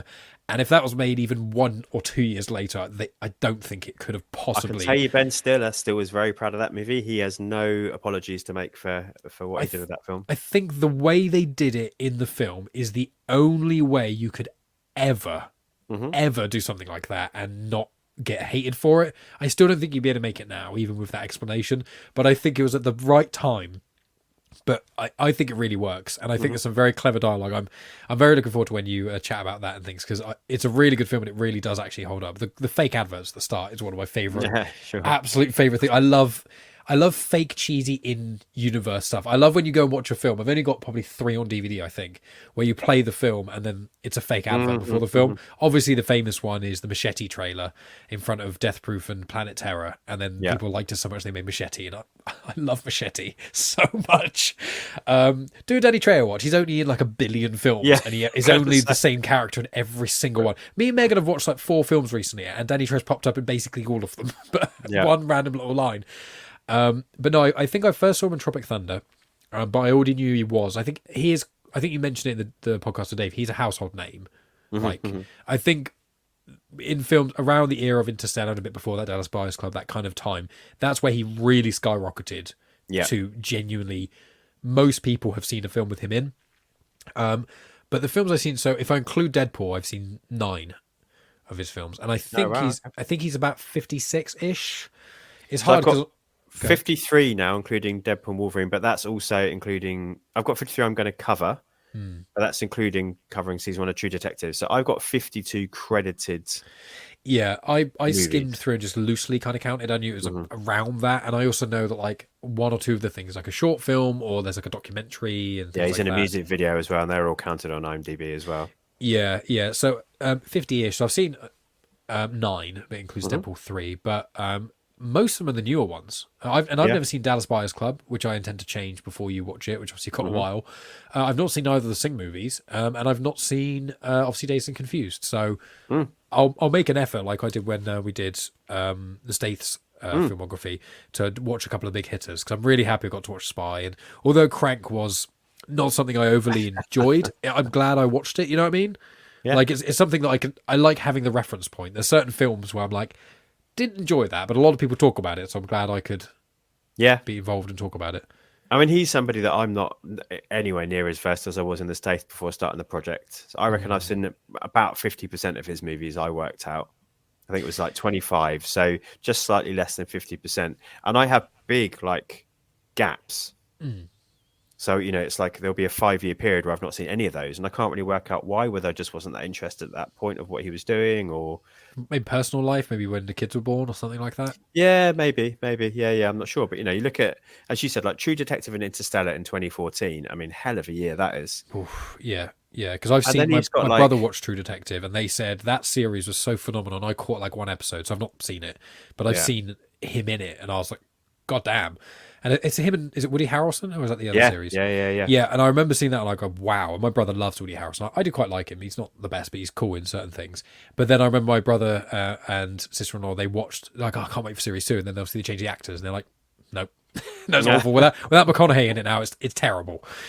So I've not seen that. But I saw Gentleman, And I was genuinely blown away by that film. It's not the best film in the world. I'd give it a 9 out of 10. That's what I rated it. But that's because I think with oh God, I've forgotten the director who works with Guy Ritchie. Guy Ritchie. God, I was thinking Guy Gilbert, which is not a name of any famous person. So Guy Ritchie, he's the kind of the director who I think I like him more than I actually do. I go, I love Guy Ritchie, and then I look at all his films, and I'm like, actually, I love 3 of his films, and then I've said like 2 that I don't really like very much, and then there's about 5 that people say are awful. But there's a couple. But The Gentleman, I loved that movie, because I've written down one of my notes actually is like, I'm lucky I get to do Interstellar, which I'm super chuffed about. Megan's not, because she's not going to be involved. She says you're going to have to watch that by yourself because she hates that film. Oh dear. So it's nearly 3 hours. It's boring, and I'm like, okay. I strongly disagree, but okay. And then Wolf of Wall Street is one of mine and Megan's favorite films ever. I absolutely adore that film. I think it's one of DiCaprio's best. Then you got Kubo and the Two String, which is in my top 3 animated films ever. I adore that film. And then Gentleman. So pretty much all the films I've seen him in Dark Tower as well. Actually, I know you haven't seen that. No, I watched that because I went to the cinema with a mate of mine who read the books. I didn't think it was awful, but I've not read the books and I had no expectations. So I won't spoil it. But no, it'd be interesting because Scott, I know, is a big fan of the books, and I don't know if that means he's a big fan of the film or whether he excuses it. I've read the first 2 books, and I found them a bit of a slog, and was like, I can't be bothered with this. There's so many other books out there in the world. So, yeah, that's interesting. But I think really, apart from those, I mean, I've kind of almost spoiled my own review, but it's going to. I mean, Interstellar is film 14. This is like film 5 or something. So you've got about 70 weeks. Thereabouts until Interstellar, which means I've got about a year and a half. So people forget. You'll forget about all this. You'll forget my rating of Interstellar, and then I'll pull the rug from underneath you, and I'll reveal that I love Interstellar as a surprise. Even though every time it gets mentioned, I do I do say how much I love it. I think your review of Interstellar might be almost as surprising as what your final review for what this film might be. Maybe. Oh, the other thing, How to Lose a Guy in 10 Days. I watched that because Megan showed it to me, and I can remember nothing about it. And so that's not that you asked, and not that anyone asked, but that's my mini review of every McConaughey film. Dan promised that he would put a letterbox review up for How to Lose a Guy in 10 Days because he says he has strong opinions. So he and I did Return of the Texas Chainsaw Massacre 2 episodes ago, a month ago upon release now, and he did a double bill. He watched that and How to Lose a Guy in 10 Days in the same sitting. Okay. And so he preferred Texas Chainsaw than How to Lose a Guy. So I'm interested to see what he took so strongly against it. I recall when Megan showed it to me, I just remember hearing it's one of those sort of rom-coms which is mentioned. There's about 10 rom-coms or so. Obviously Love Actually is one of them. And a lot of them have got Hugh Grant in and McConaughey. But the kind of films where like everyone just knows of them. They seem to have numbers in them quite a lot because 10 Things I Hate About You, there's this. I know 50 First Dates is more comedy-ish, but that seems to be kind of classified now as like a classic rom-com kind of thing. But I remember watching How to Lose a Guy in 10 Days, and I remember afterwards I was like, oh, is that it? I was like, I've just really struggled. I didn't struggle with it. I was just like, this is just so okay. And I actually do have a soft spot for quite a few rom-coms. Especially The Holiday. I love The Holiday so much. I love that film. Every time I watch it, I'm thinking, no, I'm just hyping it up. And then I watch it, I'm like, I just love it so much. That's what you have to do with this. I just like to mention it. Yeah. Sorry. No, I mean, what I can't do, unfortunately, is read you anything from Green Lights on this occasion because he does not, unsurprisingly, mention Glory Daze at all. I thought he wouldn't mention it in the... And actually, even like I did a Google, I just thought if I can just find a snippet of him either in an interview or just talking about it, but this might as well not exist on a CV, I'm afraid. But I can, of course, read you some letterbox reviews. Please do. Let's hear what everyone else thought about this. Yeah. All right. So who should I go for? Let's go for Dave Holloway. He says, self-indulgent, tedious, fake punk 90s bollocks. That's only redeeming feature is an incredibly young pre-fame cast, including Ben Affleck, Sam Rockwell, French Stewart, Alyssa Milano, Matthew McConaughey, Leah Remini, Matt Damon, and Brendan Fraser. Mad when you reel that off. Every character is a narcissistic, two-dimensional cliche whose self-entitlement shames actual memories of youth. Spalding Gray is funny, that's the dad, and the soundtrack is pretty boss, but this reeks of a writer-director who thought his drunk friends were interesting enough to make a film about. Spoiler alert, they weren't. That's very close to what I said, wasn't it? I It said is, it in about 1,000 words, but I did say it just sounds like a bunch of drunk guys who think they're funny. You did. Geo, they say Matthew McConaughey's face card is insane. Ben Affleck's hair is insane too. There you go. I wonder if roles like this have made people dislike Ben Affleck. It's interesting, isn't it? Because I feel like, I think I got caught up in it a few years ago, before Batman vs Superman, where everyone kind of hated Ben Affleck. I never really knew why, but I just kind of agreed with it. And then I've seen interviews with him. I mean, I think in his youth he came across a bit arrogant, but I think most people do. But he seems like quite a reasonable, down-to-earth guy now. Like, I saw bits and pieces. I watched a YouTube video that was talking about Jennifer Lopez's recent like musical album movie thing that was an absolute flop. And Ben Affleck has got with her again, and he's in that. And he's basically... I think he doesn't come across that well in the documentary by JLo fans, but he's saying, I don't think this is going to work. I don't think this is the right decision. I don't think you should try and self-fund because it costs millions of dollars and it's not going to do well. I don't really want to be filmed this whole time. I also don't really want all of our relationship dirty laundry to be out there in the world. I'd rather keep the stuff private. And obviously, saying that in a certain way when the film is all about this star who's trying to make it and she's struggling really about this vision she's having, it can make him come across a bit bad. But every interview I think I've seen with him, there's an old one where he does come across quite grumpy or depressed or sad and down, which obviously doesn't come off quite well. Famously, there's that meme, right? Yeah, the smoking meme. But pretty much everything I've seen him in, I think he's really good. I mean, I think Batfleck's good. I think he's a really good Batman. I think he really brings something different to the role, actually. I think the films are probably some of the worst Batman films, but I think he does really well. He's one of the things I really like about them. And then obviously Gone Girl, he's amazing. When he's in some of those Kevin Smith movies, like Dogma, yeah, he's a dick in Dogma, but he's meant to play that character. His chemistry with Matt Damon, I know they're like the dream team, but like there is a reason Ben Affleck, again, is also a household name. There is a reason he was chosen for Batman. It's because he actually can act really well. And I haven't seen it. I think you might have said that you've seen it, but isn't Argo like really good? Yeah, amazing. And obviously he wrote and directed that. Exactly, as well. that's why I mentioned it. Yeah. So I think like he's a really talented person. He's a household name. He's done comedy.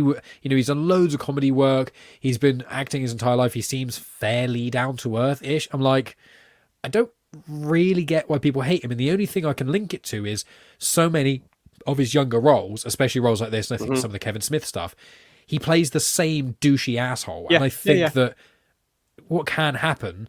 Villains, before he died, You can't disassociate it, yeah. Yeah, Alan Rickman, he was famously great at playing a villain, and a lot of the time people were surprised how nice he was because of that, and I think that unfortunately can play a part in public perception, because if you don't watch interviews, how else do you see them? I think it's partly that, but I think also, it's just partly that idea that we like to pull people down when they're successful. He was young and he got an Oscar really early in his career, and he had loads of big budget success, and he was in relationships with Jennifer Garner and Jennifer Lopez, and people don't like to see people succeed like that, and I think they want to put him down, and then he reinvents himself as a great director, and then that's not good enough for people either. And so I think it's Batman, and obviously every time there's a new Batman, everyone like loses their minds in a negative way. So I think I think he was also around at that time where the tabloids were particularly vicious and horrible and mean. And he was in celebrity relationships at that time as well. So what they wanted to do was to tear him down. I think that's what I get from it anyway.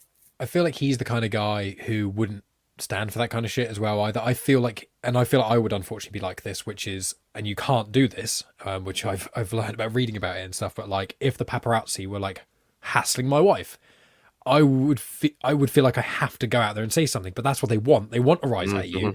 So you go out there and yell in one of their faces. They get loads of photos, record you. You've got a public freak out. They make, $50,000 off your freak out, and then you look like an asshole. And then I don't know if he did that. I've never looked into anything to do with Ben Affleck. So if he's been in some sort of big controversy and he's a horrible person, sorry.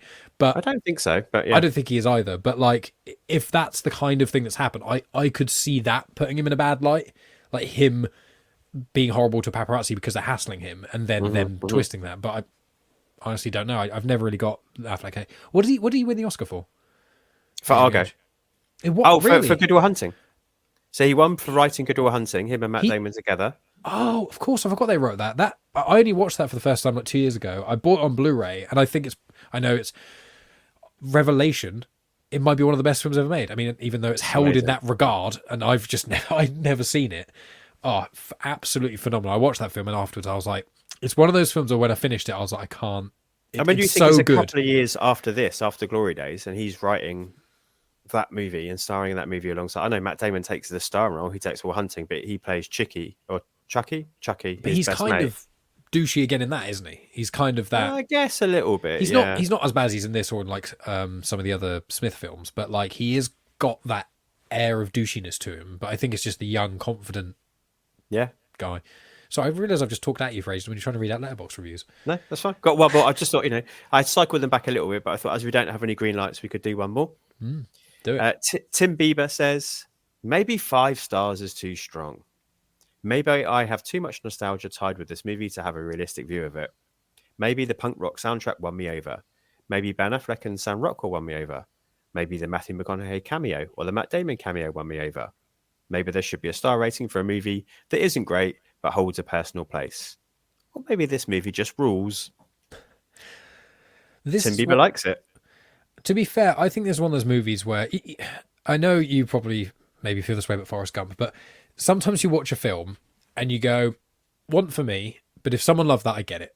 But there's other films you watch and you go, "That film was so bad," and then people love it, and you're like, "I don't know what you were watching." And I feel like this one was definitely the former. This is the kind of film where, again, even American Pie feels like this. If someone watches American Pie, no matter what their reaction is, I'm like, fair.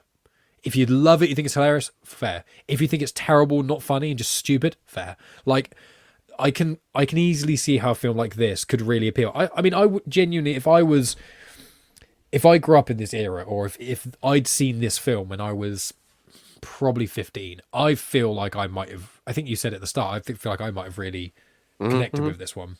So that's fine. I haven't got an issue. I think this is just the kind of film where I wouldn't recommend, but it's not, it was like an awful watch. It was just like fairly bland and just meh most of the time. But it wasn't like offensive, really. I think again, the most offensive part was the woman taking her top off just for no real reason. But, in terms of being a McConaughey watch, is this one of his classics? Is this one of his that's worth catching? Or is this just for completists only? I'd say for everyone in this, it's probably completists only. Fair enough. I think if you ever did a Ben Affleck rewatch and you did this, I think this would still be a completist only, probably. Just because I think that just everyone in this who's young, you can see them. You can see them do roles similar to this, but better later on. Do you know what I mean? So yeah, it's definitely completist only. I mean, it's quite a shame, really. I think you've mentioned it, which is like, Days of Confused hit out of the park, and then you've just got 10 films that are probably all going to be completionists only. The running total so far is not good. Sorry, I interrupted. Go on. No, go ahead. No, it's because I don't know the next film. I've never even the first. I think I'd heard of Dazed and Confused. I think if you said what is Dazed and Confused, I say a movie. I didn't know who was in it or anything about it. But aside from them, I don't think I'd even heard of any of these films. Even was it The Return of the Texas Chainsaw Massacre? I know there's like 12 of them, but I didn't know that was one of the titles. So I've genuinely got the first 10 films or so. That's why I said to you when you were like, who wants to do something? I was like, just pick me one. I've never heard of any of these. I got no idea. Just choose one. So his 9th film is A Time to Kill, and that's sort of the one where he lands, really. Where people go, "Oh, who's this guy? Like, he's really good." And then he's still got a few which are a smaller scale before he hits the rom-com phase. But that's sort of the one, really, I suppose, where people are like, "Oh, this guy can act. This is an actor." Right, because I think it's How to Lose a Guy probably up to that point is How to Lose a Guy in 10 Days probably the film that made him the most well known, even if it's not. Yeah, I don't know how it is compared to Time to Kill, but I haven't seen Time to Kill, but obviously I think I've heard of How to Lose a Guy in 10 Days so much in my life. It's like a household film almost. So he was in The Wedding Planner a couple of years before that. So that was his first kind of rom-commy role. That's with J-Lo. Oh, is that how they met? I should McConaughey and J-Lo. Yeah, not Ben Affleck. God damn. I'm thinking about. I'm looking at my notes about your white American guys. I'm thinking about Ben Affleck's Back to Filmography.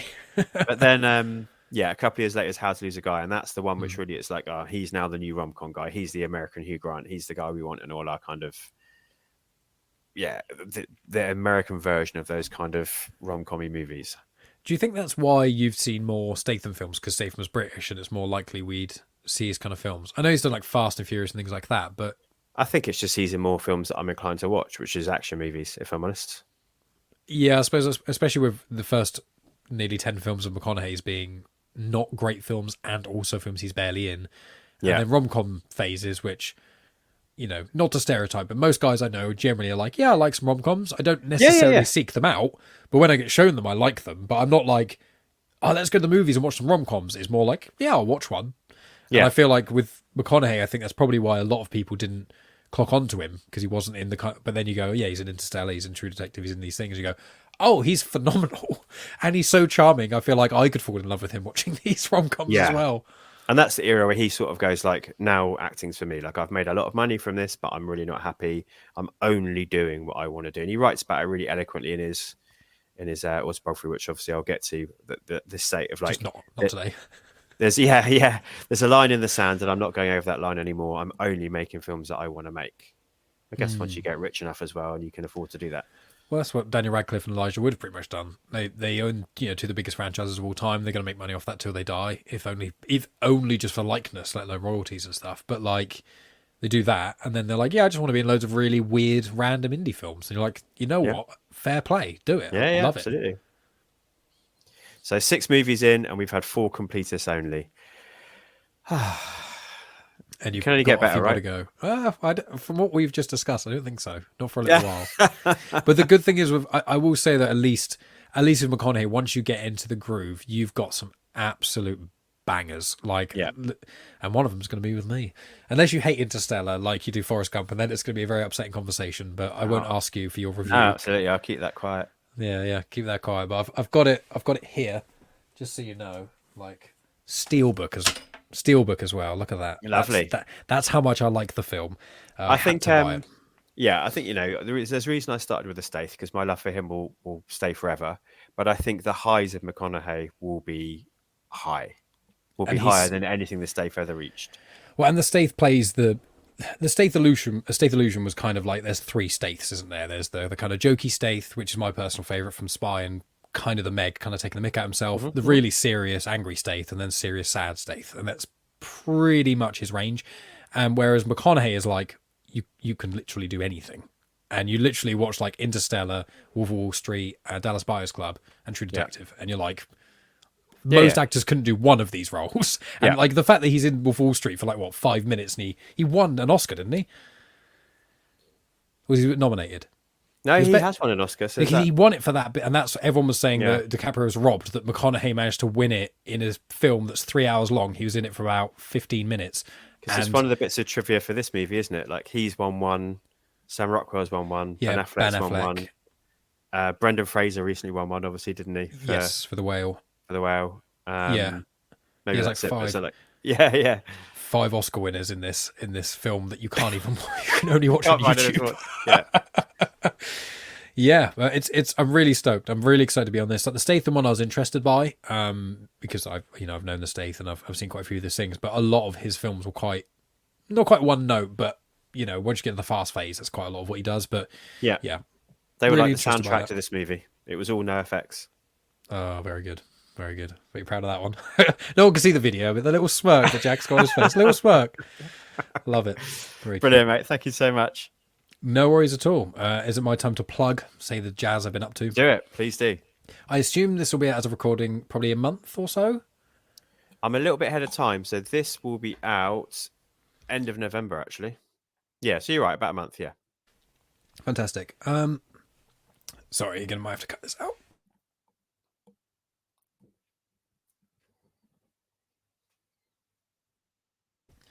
Oh, sorry about that. I had a coughing fit and then my voice changed. I said I was a bit ill and I managed to keep it off this entire time until the ending. So find me at Genuine Chit Chat and all the social media places. Find my podcast on there and all that jazz. By the time this comes out, the next Disney discussion should be out. So that's with Rhea and Spider-Dan and also Megan. And we do the Tron movies, which actually was because of your suggestion when we did the call out last year for all the Disney films, and we said, look, Send them all in, and we'll do a couple of votes to see, and then the two most popular we'll choose. And then we took note of all the other ones people suggested, and we're going to do them at some point. So we did the two Tron films. I've never seen Legacy, so that will be out, I'm aiming, next month. Clone Wars conversations, lots of that. If people like Star Wars and hearing about Clone Wars things, or if you just want to hear a couple of people talk about it, myself, Dave, and Math speak about them. That's every month. Got loads of them recorded, so I think around Christmas time I'm just gonna release like almost all of them, because currently it's like, let's do a plug, and then the episode doesn't release for like 4 months, and it's just it's just silly. So there's Disney discussions, there's that. I just recorded a interview with Mike Chen about the book What If Mark Spector was host of Venom, so that'll be out the week of recording this, so months ago. There's also a few other lot of podcasts and stuff that I've been doing. There's a couple of guest spots, things like that. I think I'm appearing on Spider Dan's pod at some point in November as well. Having Tony and Tonya on to talk about comics lit as well. There's also a thing that Tony sent me, but I don't know if I'm allowed to talk about it. So it involves you. So okay. Yeah, so I don't know if I can plug that or not. So neither do I, if I'm honest. So there we go. There's something involving. I mean, you collaborate with Tony a lot, but I'll mention it off air. But there's something involving you that's quite exciting. Yes. Okay. And then I think that's it for the time being. Just I'm always doing a lot of stuff. There's normally something Star Wars, or something movie related, and then a few interviewee things. I've got another conversation with someone with DID, dissociative identity disorder. That I've had a conversation with one alter in that system, which was Louise, who spoke about DID at length. Lena was the first person I spoke to. Louise is the person I've got a recording with, and we did the MBTI personality test, which is really interesting, which I've done before. There's a website called 16 Personality. You can go on there and find out what personality type you are and stuff. So that was quite interesting. I'm planning on having that system on again. So if you want to learn about dissociative identity disorder and you want to know what that is, formerly known as multiple personality disorder, and know films like Split and how they did it wrong, then check some of those pods out. But I think that's pretty much everything from me, apart from saying thank you for having me on. It was delightful listening to me waffle on a huge amount about a film, which I think I've been talking in about 4 seconds. It will be the length of the film. Yeah, it was wonderful. And actually, we do this for the love of it. And actually, these films haven't been great, but talking about them with all the various guests and all my friends has been great. So I've been enjoying those glory days. Hey, look at that. If only I had one of those little confetti things, little poppers.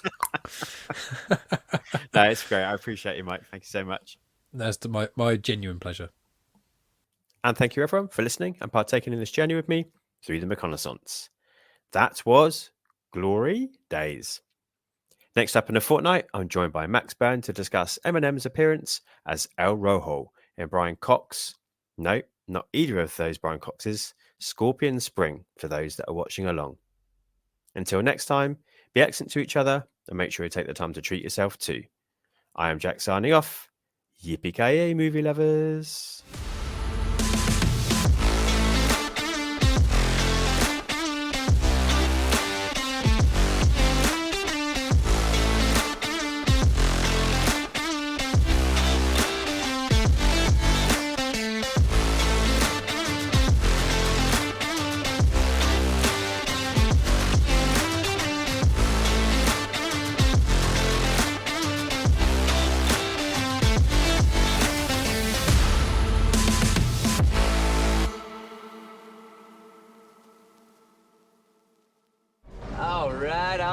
All right. Cut.